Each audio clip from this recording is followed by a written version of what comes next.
Starting today, I'm going to live with my sister and her husband. Strangers should just stay in a facility. Suddenly, Tom and my sister-in-law's couple barged into our house and said that. Why do I have to leave this house? That's because we can no longer live together as a couple. What? According to Tom, I've been using him as a homemaker all this time. In other words, I've been suffering from your emotional abuse all along. That's terrible. So sad. My sister-in-law said that exaggeratedly, pretending to wipe tears that weren't there. But I can't take it anymore. I'm leaving you. I'll make sure to get alimony and a fair share of the property. First off, this house. I have the right to it since I've endured such a life for 2 years, right? That's right. Who's going to pay the living expenses of $6,600? The next day, I got frantic calls from my husband and his sister after I was admitted to a luxury facility. My name is Amy, and I just turned 40 a little while ago. I'm a trader, an investor who deals in foreign exchange and stocks. Thanks to that, my job is going well, and it's fair to say I'm quite wealthy. I was born with a chronic illness. It's not life-threatening, but I can't overexert myself, and doctors have advised against having children. There seems to be a significant risk associated with childbirth for me. My parents never hid this fact from me. Since I was young, I've faced my illness with resolve, and my parents raised me to live life with that awareness. My father, who worked at a securities company, taught me about stocks, which now helps me in my career. My husband's name is Tom, 30 years old. He's 10 years younger than me, and we've been married for 2 years. Our meeting started when Tom came to work as a waiter at my regular restaurant. I thought he was handsome, but it was just a customer-staff relationship. Somehow, he grew fond of me, and we went from friends to lovers, and before I knew it, we were considering marriage. I thought I couldn't go on like this. After all, I have a body that shouldn't have children. Tom is still in his 20s. I can't let someone so young give up the possibility of having his own children just to marry me. I refused his proposal once, saying that. But then, Tom said to me, I proposed because I want to live with Amy. If I wanted children, I would have chosen someone else from the start. Or do you not trust me that much? I was so happy I cried. And I decided to accept the proposal. Right after getting married, Tom started saying this. I'll become a homemaker and take care of everything at home. I don't hate being a waiter, but it's easier for you to work, right? You know I'm good at cooking. Tom really is as good at cooking as he says. He had an interest in food and got into that field for that reason. Though he didn't work in the kitchen, he learned a lot by watching. The first time we really talked was about something like that. My brother works in a restaurant, and when I said he started his own place, Tom got really interested and we had a lively conversation. At that time, Tom said he wanted to own a business someday, so he was eager to hear stories, his eyes sparkling. When I saw those eyes, I thought he was great, but when I asked what he'd do about his dream if he became a homemaker, he replied like this. Do you think you can't own a shop if you're a homemaker? Isn't that disrespectful to people who are full-time homemakers? That's an old-fashioned idea in today's world. Besides, it's lonely being apart, right? I want to spend as much time with Amy as possible. When he's sweet like that, I'm weak, so I agreed to his proposal. I work, and Tom does all the housework. At first, it really worked well. But gradually, Tom stopped doing housework. The living room, which used to have a newlywed vibe, now has comics and games piled up everywhere, and Tom sits in front of the big TV playing games all night. At first, it was just occasionally, so I thought it was okay, but it gradually got worse, and soon we were living completely nocturnally. Tom, don't you think it's getting a bit too much lately? I'm just really into this game right now.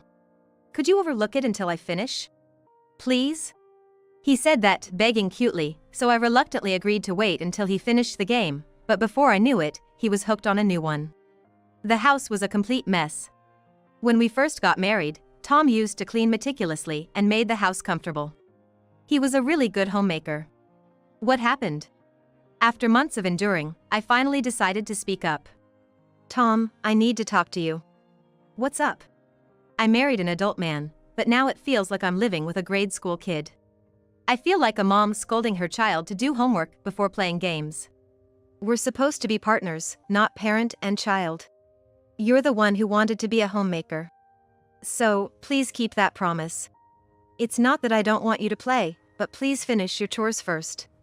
When I poured out my feelings, Tom thought for a bit and then said, "Okay, I got it. I was taking it too easy. I'll play after I've done the housework. I'll do it properly." True to his word, Tom went back to being the perfect homemaker, but something was different. He always seemed unhappy. In the beginning, he used to cook joyfully and proudly show off the clean house, but now he just rushes through chores and shuts himself in his room. He used to play games on the big TV in the living room or read comics sprawled on the sofa, but now he spends his time playing online games on the computer in his personal room. He started saying things like this more often while laying out the food he cooked on the table. "I have a meeting scheduled with my gaming friend. I don't have time, so please eat alone. I'll wash the dishes if you leave them."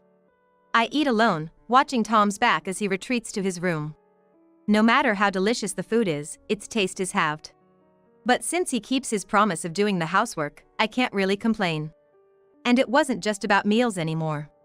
"I have a battle tonight, and I don't know when it'll end, so you should go to bed first," he said, not returning to the bedroom. It's been like that almost every night recently. He goes out alone during the day. When I ask where he's going, he just says shopping and doesn't return until night. But even then, he always prepares my meal. It feels like sarcasm.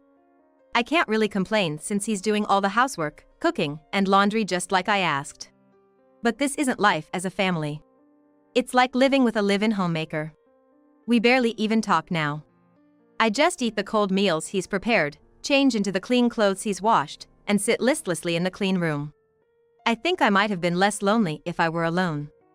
As I stare at the door to Tom's room and feel tears welling up. I still hope things will settle down and will return to our old life. I've been silently enduring this life for about a year when suddenly, Tom makes a shocking announcement. "We're going to live with my sister and her husband starting today. Strangers should just stay in the facilities." Suddenly, Tom and my sister-in-law and her husband barge into our house and say this. I'm completely baffled. I thought when Tom moved in here after we got married, they moved to the apartment he left. "Wait, Tom, are you moving back to your old apartment?" Confused, I blurt out, but the three of them look at each other and burst into laughter. "No. I'm going to live here with my sister and her husband. You're the one who's leaving." I'm even more confused. "Why do I have to leave this house?" "Because we can't continue as a couple anymore." "What?" According to Tom, I've been exploiting him as a substitute homemaker. "In other words, I've been suffering from your emotional abuse all this time." "That's terrible, Tom. So sad." Madison, his sister, said this with exaggerated pity, pretending to wipe away non-existent tears. "But I can't take it anymore. I'm leaving you. I'll make sure to get alimony and a fair share of the property. First off, this house. I have the right to it since I've endured such a life for 2 years, right?" "Yeah, that's right." Tom kept making these claims, and Madison was quick to back him up. Her husband just stood by, grinning as he watched them. I see. I began to understand what was happening. Perhaps Tom had planned this from the beginning of our marriage. He charmed his way into my life, intending to divorce at a convenient time. As he said, he was planning on getting everything. I had never planned to marry in my life. I knew I couldn't have children. And I wasn't particularly attractive or had a great personality. Why would any man want to marry a woman like that? So I decided to live alone, focusing on my work and hobbies. I had friends and a normal relationship with my parents and brother. After my father retired, my parents moved to a rural area where his family home was, living with my brother and his wife. My brother had worked in a restaurant for several years before marrying and starting a small restaurant of his own. He chose to live with our parents on a large property. They have built a separate house on the same land. I enjoyed visiting them, spending time with my parents, brother and his wife, and their 2 children. I never felt lonely until I unexpectedly married a man 10 years my junior. Looking back, it seems I was skillfully manipulated. Listening to Tom and his family's words, I couldn't help but laugh at my own foolishness. Somehow, I wasn't surprised. Tom had approached me so suddenly and delved so deeply into my life like a made-up story. Initially wary, I let my guard down to his puppy-like affection. Now, my mind was racing. How could I turn the tables on them? How could I give them a taste of their own medicine? As a trader, my job was to read situations, anticipate the future, and steer things in a favorable direction. I had always won my bets, and I could handle this situation too. I had to. As I looked down, deep in thought, Tom and his family continued to hurl insults. "Hey, why are you so quiet? Come on, start packing. Get ready to leave." Perhaps it was best to leave this house for now. "All right, I'll leave," I said, packing only my essentials. Some clothes, my laptop for work, and a few small items. "Here, contact this and leave," Tom said, handing a business card. Apparently a lawyer's contact information. "I'll contact this lawyer and ask for divorce process. I'll contact you if needed." With a smug smile, they watched me leave the apartment, my own property. I had a destination in mind. For now, I decided to go there and think things over. I knew they'd probably reach out soon enough, so I'd deal with the rest later. I left the apartment complex in my car and headed to my destination. After a good night's sleep, I felt refreshed. I woke up later than usual and had a leisurely brunch. The food here is always delicious. It had been over 2 years since my last visit, the first time since getting married. I sent a message to Tom via a text message, informing him of my current whereabouts and that I've contacted the lawyer to handle further communications. Almost immediately, I got a call from him. It was faster than I expected. "What's this all about?" Tom's voice was followed by Madison's shrieks in the background, though I couldn't make out what she was saying. "What do you mean?" "Don't play dumb. Where you are right now." So, they reacted to my location. "I was kicked out, so I came here." "Was that wrong?" "That's not the point," Tom continued, his voice tinged with irritation. "That's a members-only luxury resort, right? Why are you there?" "Well, because I'm a member here." "I never heard about this." "Well, of course, I never mentioned it." True to Tom's words, this place is quite a luxurious hotel. But it's not just any hotel. It's a high-end accommodation with lifelong care, essentially a luxury nursing facility. It even has an adjoining hospital. You can stay here like a regular hotel, or you can live here like a normal residence if you buy it.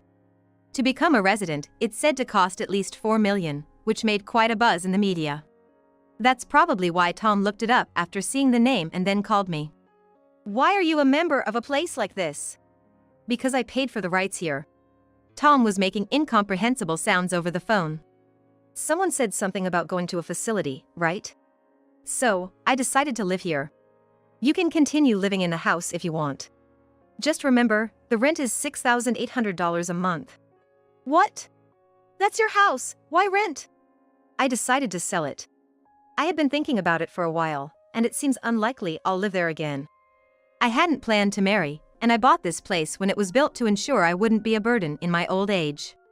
I already owned the apartment I lived in until yesterday, but good facilities like this don't come up for sale often. I took the plunge. I intended to move here when I got older. It's a bit far from the city center, a bit too early for retirement. So, I used it as a vacation home, coming here occasionally for a break. I kept it a secret from almost everyone. Only my accountant and lawyer knew about it." "Give me that place too," Tom suddenly demanded. "It's for my alimony. I'll take that too. Or better yet, give that back, and I'll live there." That's a very convenient statement. His sense of entitlement was astonishing. "I have no intention of giving it to you. From now on, please communicate through the lawyer. You have the contact information. Goodbye." I hung up the phone and turned it off. Perhaps a visit to the spa to soothe not just yesterday's fatigue but the exhaustion of the past 2 years would be good. Surprisingly, the next day, Tom and Madison's family showed up at the hotel. Tom insisted at the front desk that he had a right to enter as a family. I had requested no unauthorized visitors, and the facility wouldn't just let in guests uninvited. It's a really well-managed place. I considered ignoring them, but didn't want to cause the staff any trouble. Reluctantly, I agreed to meet them in the hotel lobby, where there were other people around, and the concierge close by for assistance if needed. When I asked Tom what he wanted, he gave me a charming smile and said, "Amy, you're really something, keeping a place like this hidden. Why didn't you tell me about it?" "Yeah, why did you keep it a secret?" Madison chimed in, mirroring Tom's expression. Seeing them together like this, they really did resemble each other. Both in appearance and pettiness. We're not related anymore, so I don't need to tell you anything. Please leave, you're bothering me. We're still married. We were. I told Tom that our divorce process has started. So, you and I are no longer connected in any way. Why did you do it on your own? Why? He was the one who initially asked divorce from me. Don't worry. Divorced couples can remarry. So just reapply. So that's it. Tom said, with Madison echoing some half-baked legal knowledge she'd picked up. I refuse. I said curtly, standing up and ignoring their attempts to follow as I headed back to my room. The concierges at the facility stopped them. I won't give up. I'll come every day to show you how much I love you. You are so cool. I returned to my room, tired of their theatrics, and immediately contacted my lawyer to take action. This was more urgent than I had anticipated. I never thought I'd be doing something like this just yesterday. I was proactive.